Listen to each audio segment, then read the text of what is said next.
The past couple of weeks, we have been running a campaign idea of ships in the sea as a basis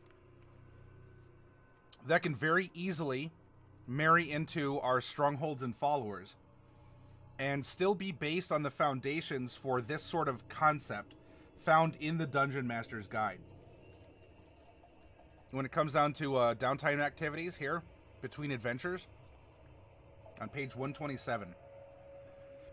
And here, we have the upkeep costs for various structures. And there's also upkeep costs for ships, too.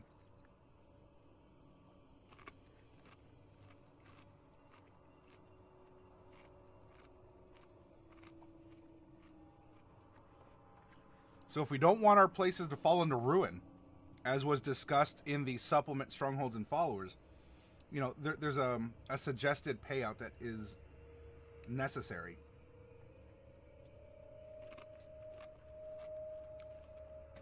But let's look at a keep, shall we? As I'm eating with my mouth full. Well, I'd hope I'm eating with my mouth full. That's how you eat.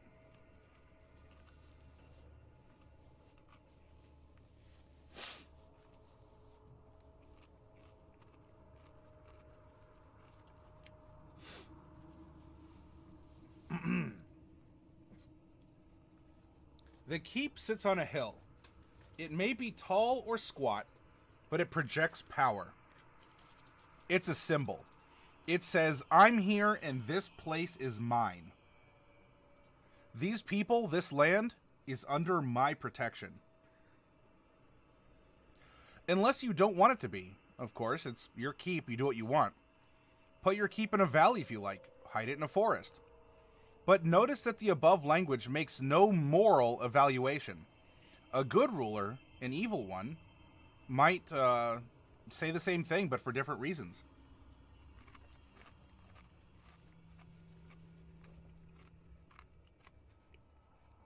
People are going to know it's there. Let's imagine you want to build a hidden keep without using powerful magic. This is ahistorical. Pardon me. Ooh, that is spicy. Ooh. It's not the ghost pepper cheese I got that one time. Ooh, lordy.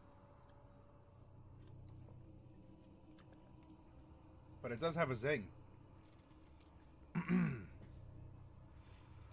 This is ahistorical, so if one of my players brought this up, I would explain to them something of the nature and purpose of keeps, and how hard, indeed, I think basically impossible it is to build anything of this size and scale without everyone in the local area knowing. It takes hundreds of workers months to build a keep, even if you're only repairing an existing fortification. And those workers have homes and families, and while they may eventually move to onto your land, perhaps because you are a good ruler, or just because it's convenient to live near where they're spending months working, those players are going to talk about what they're building. Pardon me. But if after that I saw the players still thought it would be cool to build a hidden keep, I would just ask, okay, cool. Given that it's going to take a lot of people to make it, how do you plan on keeping it a secret? I wouldn't say no, I would just give the player a chance to think about it and be creative. Any answer they give will also bring opportunities for drama.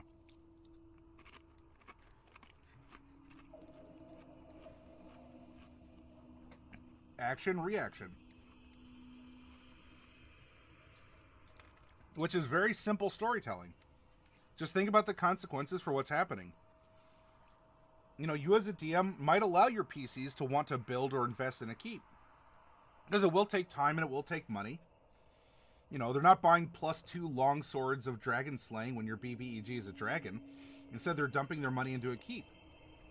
But in so doing, the dragon might end up learning about it. And come to, come to harry them.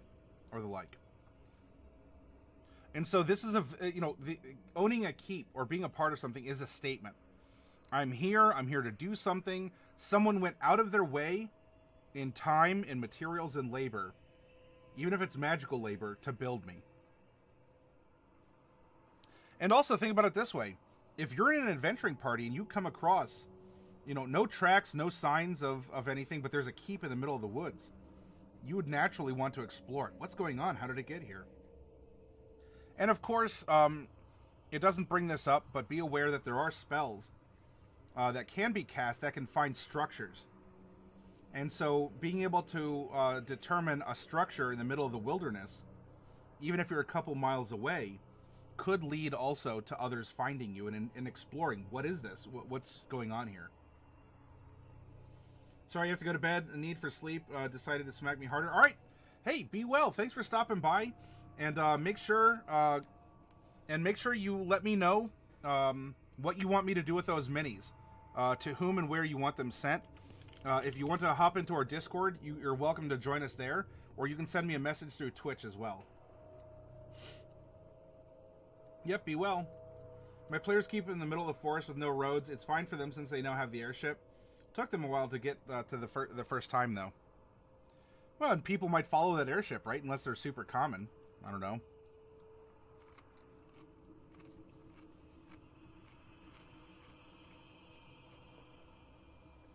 All right. Keeps can attract units.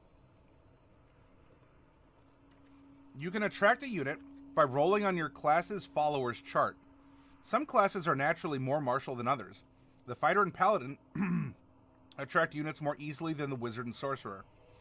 But even a fell-countenanced warlock like Graves the Empty One from my Shield of Gravesford campaign could attract a unit with a good roll. That'd be a very interesting army. Come to pledge service to a warlock. Furthermore, you can spend gold to just buy a unit, but units not only cost money to buy, they also cost money to maintain, called upkeep. Anyone with enough money can maintain an army without a stronghold. It just costs a lot of money. Napoleon did quite well and would have gotten away with it if it weren't for a plague of typhus. There's a note about that below. A keep reduces the cost to buy units by 10% per level, and it also reduces the upkeep of units by 10% per level.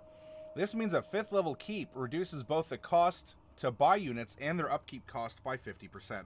It is cumulative, as he said before.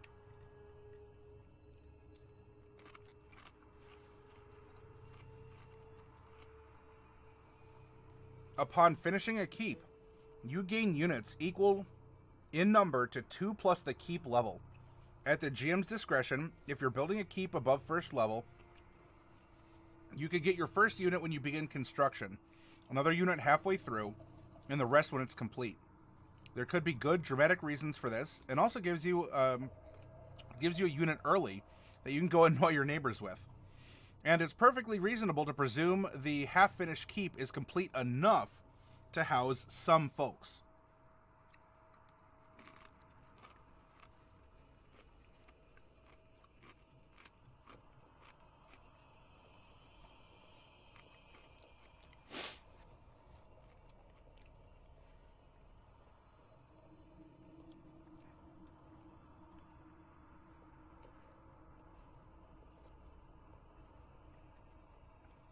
Fi says, I just heard of a supposed D&D campaign where the goal was at the beginning, and in a session, a player somehow managed to get a critical success on perception check while doing observation, finishing the campaign in the first 10 minutes?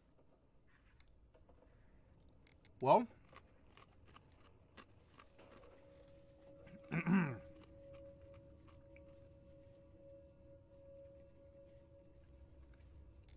I suppose, depending on the circumstances, it sounds kind of odd. Or why wouldn't the DM of that game be able to, still work with that high roll? But why would one observation end it? But look, hey, this is storytelling, and sometimes weird things could just happen like that, Physaris. So it could very well be a legitimate story from the tabletop. Unfortunately, I haven't heard of that story, so I can't really comment on it too much.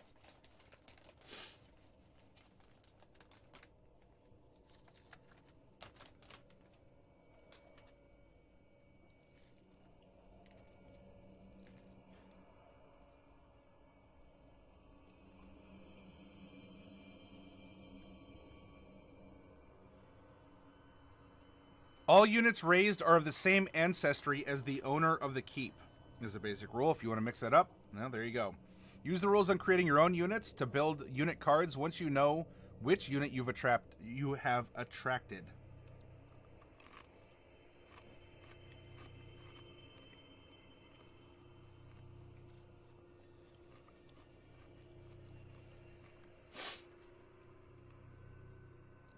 Training. A keep means an army, and an army requires training. As you train your soldiers, you get better with your own gear, gaining the following bonuses based on the weapons or armor that you use. Choose one of the following training benefits. You cannot gain the benefit of training from armor, shields, or weapons you're not proficient in. You can change which training you receive during an extended rest.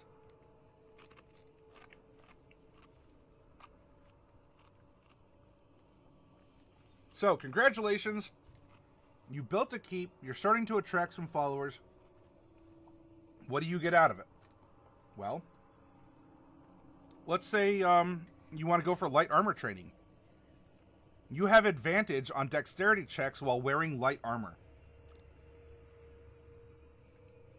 So you can see how this would make that character more powerful than a counterpart, right? A rogue found a lost treasure and bought a keep. And it's attracting these units that are similar, but is going for light armor training and is getting better in the armor in which she's wearing. Well, you would receive this benefit that you can use, but you can swap it. Later on you want to go to finesse training because maybe you don't need to worry about those dex checks anymore.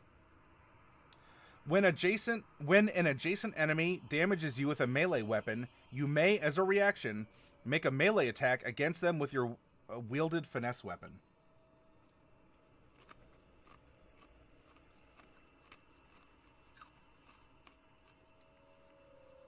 You can use your reaction to tag someone with a finesse weapon. Heavy armor training. You learn to present your most heavily armored facing to your foes. Ranged attacks have disadvantage against you as a crossbow bolt bounces as... Sorry. Ranged attacks have disadvantage against you as crossbow bolts bounce and acid arrows splash harmlessly, sometimes, off of your armor.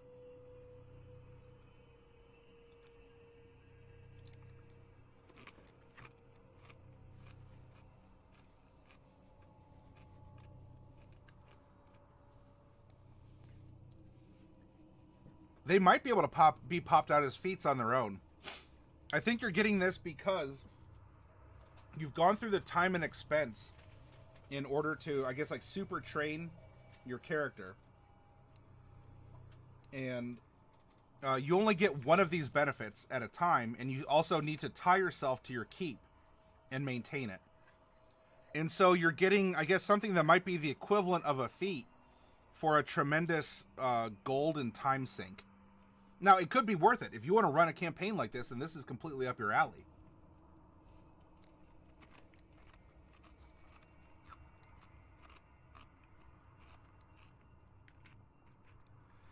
Medium armor training. You gain 5 feet of extra movement while wearing medium armor. This movement does not provoke attacks of opportunity. Bludgeoning training. When you score a critical hit, the target has disadvantage on attack rolls, saving throws, and skill checks until the start of your next turn.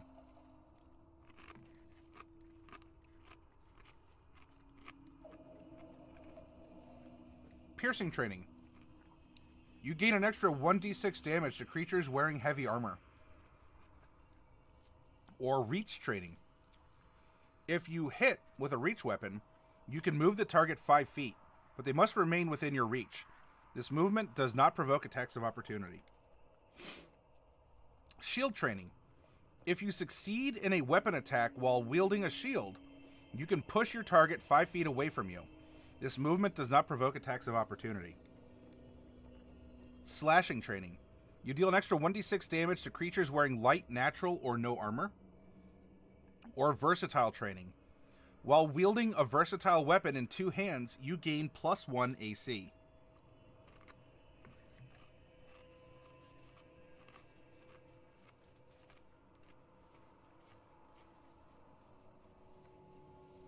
Now, here's a modification on a keep. The Barbarian Camp. Barbarians are famous for keeps, in that under no circumstances would they ever build one. They are why other people build keeps. To a barbarian, the idea of putting all your men in an immobile walled jail seems ridiculous. Of course, strictly speaking, anyone can build any stronghold, and what counts as a barbarian, quote-unquote, has nothing to do with what's on your character sheet. You can easily be a fighter or a ranger who looks and behaves in a classical barbarian mode.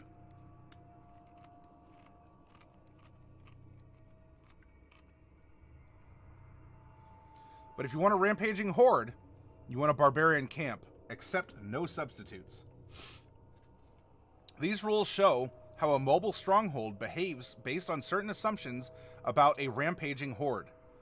With a little imagination, we can easily picture any number of other strongholds that might use these rules. A druid might decide to go on the warpath, awaken the trees, and lead them to war. Do the awakened trees have a permanent stronghold? They could, but they could just as easily have a mobile camp. A monk might eschew a permanent stronghold and instead wander the land, inciting the peasantry to take up arms against their tyrannical lords and join her. Did Joan of Arc have a permanent fortification, or was she basically leading a barbarian horde? A barbarian camp functions as a keep with the following differences. It still costs gold, but half as much. Temporary wells must be dug, skins for tents must be constantly made and repaired. Weapons and armor still need repairs. Large tents require many wooden stakes. And foraging includes buying food off the locals as well as stealing it. When you're on the move, you basically have to do everything all the time to keep everyone fed and housed. The Mongols had mobile smiths and carpenter shops. It raises units just like a keep, but using the barbarian units chart on the previous page. It grants no discount to upkeep. It can move a number of provinces, and that's going to be something later, per season, inversely proportional to its size. A first level barbarian camp can move 5 provinces per season. A 5th level camp only 1. As long as all their units are light, they do not suffer movement penalties for moving in wilderness, but they do suffer normal movement penalties based on terrain. If a barbarian camp spends 1 season in a civilized province, the owner of that province must make an unrest check against a DC 13. If the development level of the... See, and so he's bringing up stuff that's going to be talked about or referenced later, but it's here, so you can go back and forth, I guess.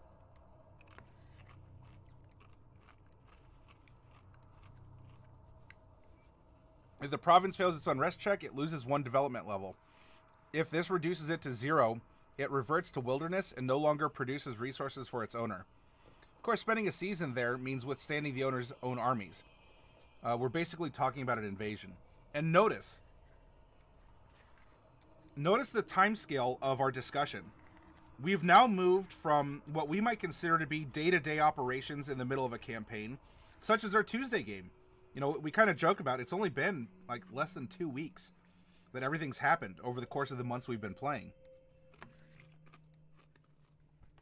To build a first level keep takes 150 days.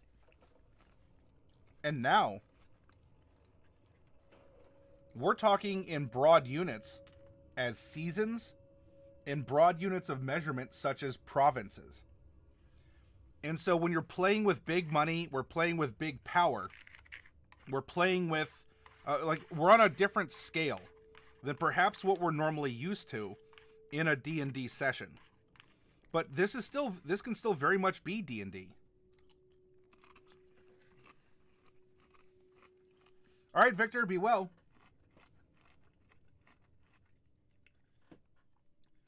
Fiser says, I just got a funny scenario in my head. Player finds old ancient hammer-like weapon, enemy appears. Player decides to test the weapon, gets a critical failure. The hammerhead snaps off and clocks the player. You can have a lot of fun. You can have a lot of fun with critical hits or misses. Fi. And they can be comical, they can be tragic. They can... I like looking at rolling ones as roleplay opportunities. Yeah, it's a failure. And you know what? Something bad is probably going to happen. But I will let you kind of take the edge off by some role-playing. And we'll see what happens because of that.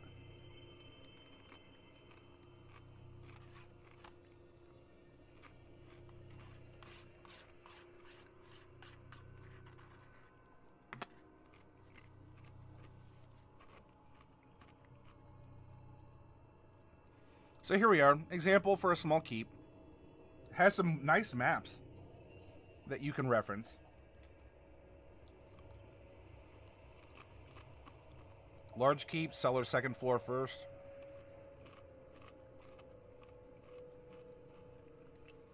Right, this is why you're getting the training bonuses.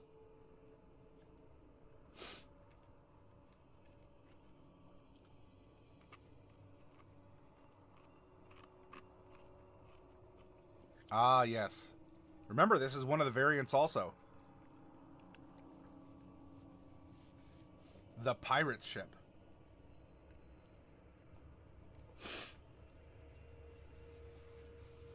Another variation of the keep is the dreaded pirate ship. The pirate ship, a galleon but one dedicated to piracy, is a mobile stronghold like the barbarian camp. But while the barbarian camp gets slower the larger it is, a pirate ship gets faster. Its larger sails resist the wind much more efficiently than the larger hull drags through the water. The pirate ship functions as a keep with the following differences. It attracts units just like a keep, but with restrictions to their size. The ship may not carry units larger than 1d6. If rolling on the unit's raised keep by keep chart would produce a unit larger than the size 1d6, roll again. The ship can hold and no more... is that a mistype? The ship, yeah, I think so. It might be any more units than its stronghold level. A fully upgraded pirate ship, level 5, could therefore carry 5 units. There is no restriction on the type of units a pirate ship may carry. The ship can move 5 sea hexes per day. Again, another big unit of measurement. Plus 1 hex per level of the ship. Now, this is where, if you're going to weave this into your campaign, right, we might have some different speeds or some different concepts here.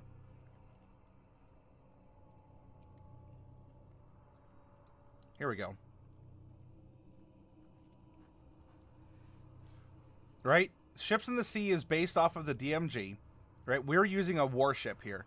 Now, this is saying a warship goes at 2.5 miles per hour. Here, we're getting, on a warship, we're getting 4 miles per hour. And depending on the size of the hexes that you're using, and this is measuring things in hexes, this could be faster or slower in some way, right? So you're going to want to decide where you're basing these measurements. If the ship sacks, i.e. wins a battle against a port settlement, the settlement's development level is downgraded by 1. And again, it's now starting to throw in terms that are going to be defined later when we get into warfare and such. Spending a week in a port settlement generates 100 gold pieces. Oh, I'm sorry. This is assuming a 24-mile hex. So if that's the case, if it can use...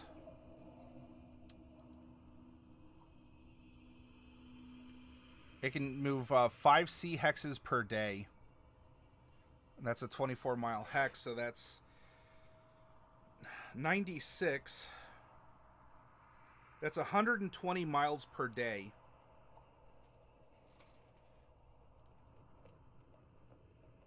Although I guess what? A 24-mile hex would be...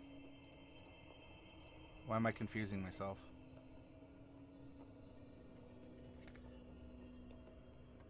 Must be the cheese, clearly. 4 miles per hour is super slow. It's faster than 2.5.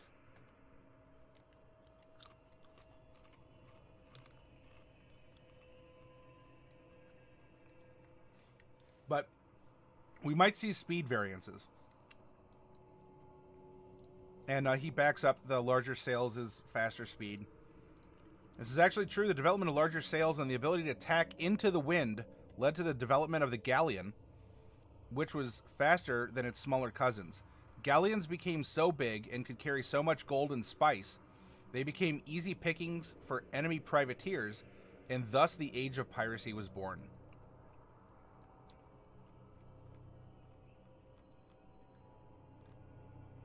Not if you're a snail. See, GM Vault's keeping it in...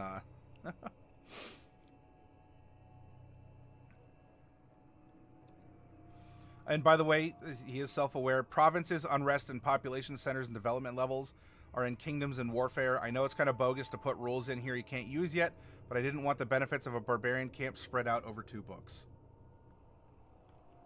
So we're getting to that. It will be addressed.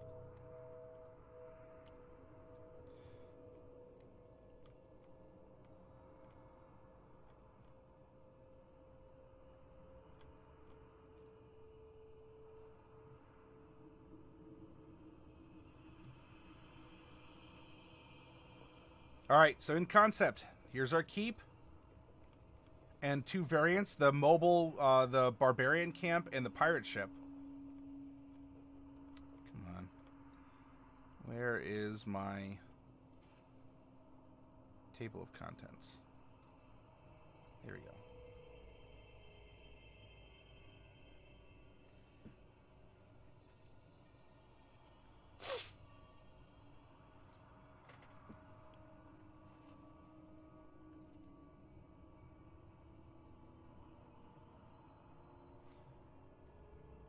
Obviously, without having the expression of the terms we haven't covered yet, do you have any questions or comments? Is this something you can see yourself using?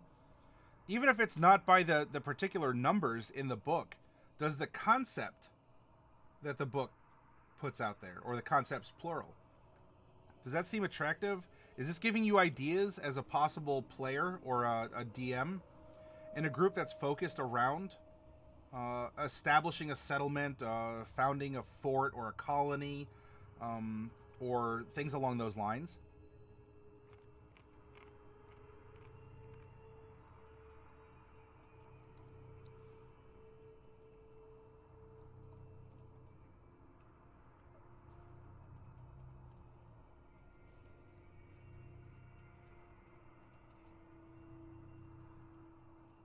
You see here the units that can be raised by a keep.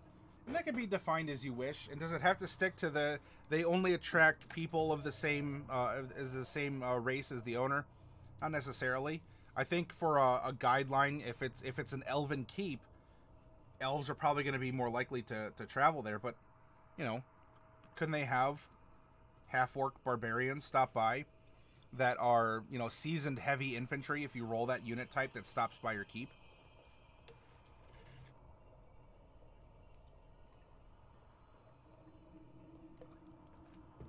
And don't forget the upkeep also.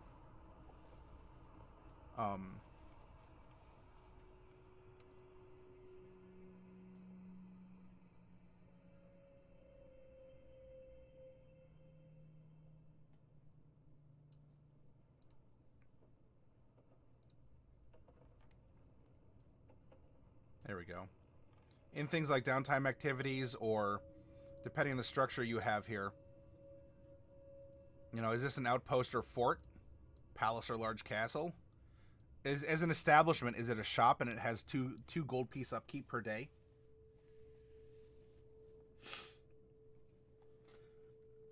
GM Vault says, yes, but more for a different campaign. Their keep is more of a secret base, not a keep in the traditional sense.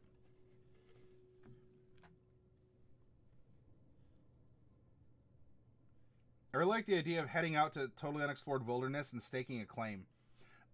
I think that open opportunity, right, that horizon, that what's the next step, is something that really, it drives us as a species, right? Exploration, discovery, and even the notion of claiming property, right? Property rights, private property rights.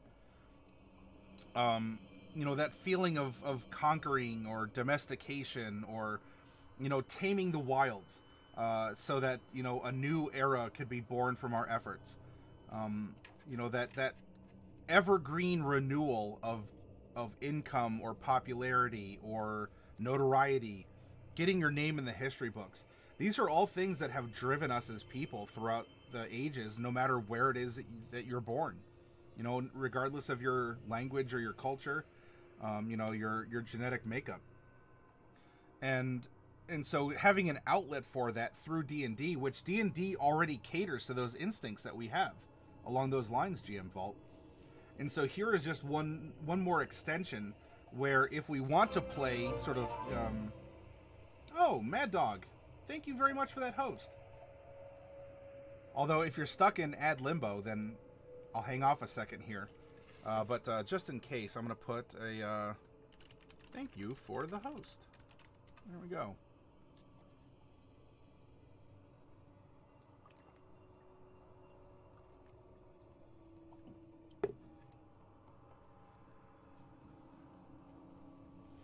But yeah, it taps into just something that's primal in us, right, Game Master?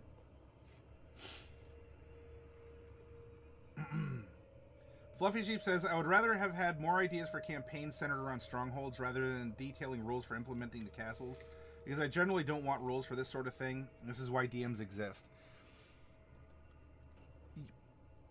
I'm not going to disagree with you, Fluffy Sheep. Now, as we continue to explore this document, we might end up seeing, like, for instance, there is a siege adventure that's in here. There are new monsters, and there are rules on warfare here, right? The anatomy of a unit, its size. Whoop. Sorry, I hit the PDF too hard.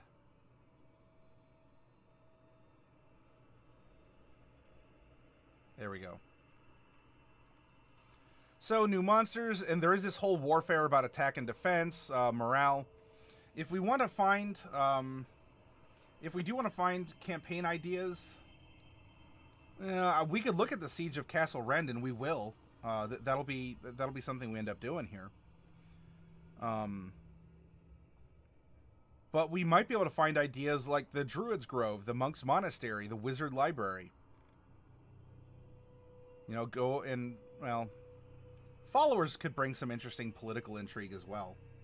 I wonder if these rules work reasonably well with the mass combat rules that are in UA. We could cross... I don't have that immediately available. That could be interesting to cross-reference. Although the rules in the Unearthed Arcana for that are relying more on an approximation of the challenge rating of creatures. Whereas we're... right now, anyway, as we've explored it, we're getting kind of... this is a D6 roll... heavy or light cavalry unit. There might be a way to sort of patch the two together, Fluffy Sheep, and that might be worth keeping an eye and ear open. And I could, you know, in future sessions, I can keep that open up on the side.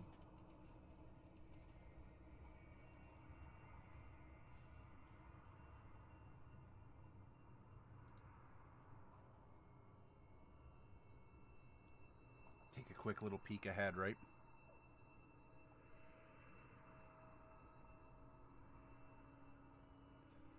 This adventure is a story of faction warfare and political maneuvering that may ultimately bestow upon the PCs a noble title in their own stronghold.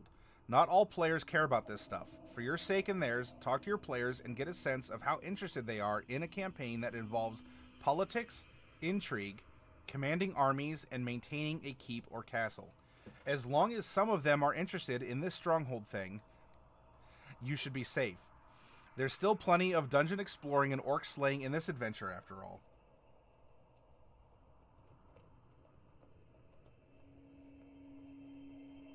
I get tons of ideas just from reading about play. Yep, GM Vault. There's enough in here that even if it doesn't just hand it to you, with, you know, a couple little brain zaps, you should be able to extract some really good information. The Siege of Castle Rend is an adventure for the 5th edition of the world's first role-playing game, suitable for 5 5th-level characters. It takes place over 4 parts, and each part can be completed in 1 or 2 sessions of play, depending on your group's play style and how long you'd like to play in a single sitting. If all goes according to plan, over the course of this adventure, the player characters will expose an usurping lord, fight orcs, acquire a stronghold, defend it from an invading army, win the admiration of a town filled with potential vassals, and make political connections within the barony of Bedegar. Of course, no adventure goes according to plan. The PCs will invariably throw these well-laid schemes into chaos, and they'll have to improvise. But if we know how things would have gone if the PCs never showed up, or are cowards, it makes it easier for us GMs to improvise when things go off the rails. Again, another example of good old-fashioned... I've learned this from the trenches of DMing over the years and years. Are they nuclear vassals? Or wassals? Although this is the time of year for wassailing, isn't it? Have any of you been wassailing? To celebrate the spirit of Yule, Christmas, the holidays, the solstice?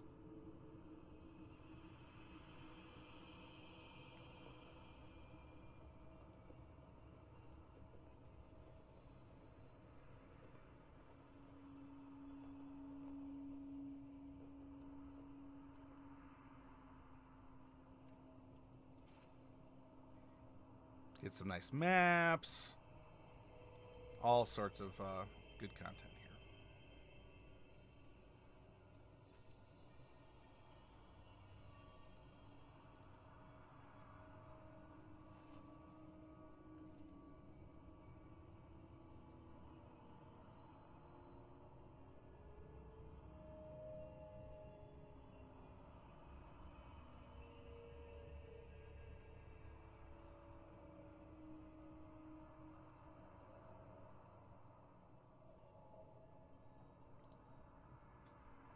Reminds me of the Christopher Cross song, Wailing Takes Me Away. I can't say I'm familiar with that, GM.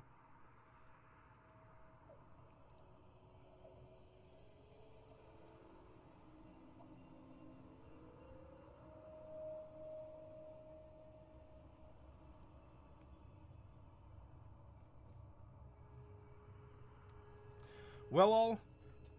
Tonight I got done what I was looking to get done here, to go over the introduction, to set the tone, and to go over the first part of the 4 types of strongholds that exist in this book. I know it's a little early normally, but I have to get up early in the morning to run a particular errand, and so I'm going to have to get to bed sooner than I normally do. So if there is anything else that you wanted to bring up or discuss, feel free to drop it in here.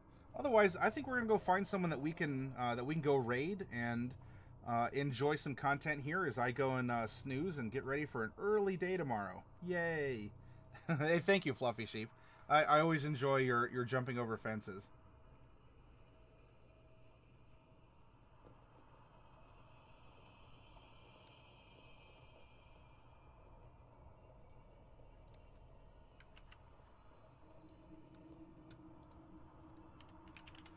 Well then, let's go raid Cosart. He is, well, so Emily is the one currently broadcasting, which means he's probably working on some, oh, we are Nerdsmith to raid? Sure. I don't mind, if it's a recommendation from one of you all, I don't mind giving them a look here. I trust you, GM Vault. So, why don't we go raid them? We'll go say hi, and, see who they are, what they do, give them some Maddie Raid love here. Thank you for hanging out with me. I know it was a bit abbreviated because we had our raffle, and then me having to go to bed early here to get up for an appointment. But we'll see you tomorrow, and we are going to get further into the types of strongholds that exist in this supplement. And we'll continue to talk about them, get campaign ideas, share our own experiences, and just have a blast. Oh, well, GM, hey, come along, and I'll make sure to plug you as the person who turned us on to him. Oh, here we go. Ooh, mature content. Ooh. Anyway, be well, everyone.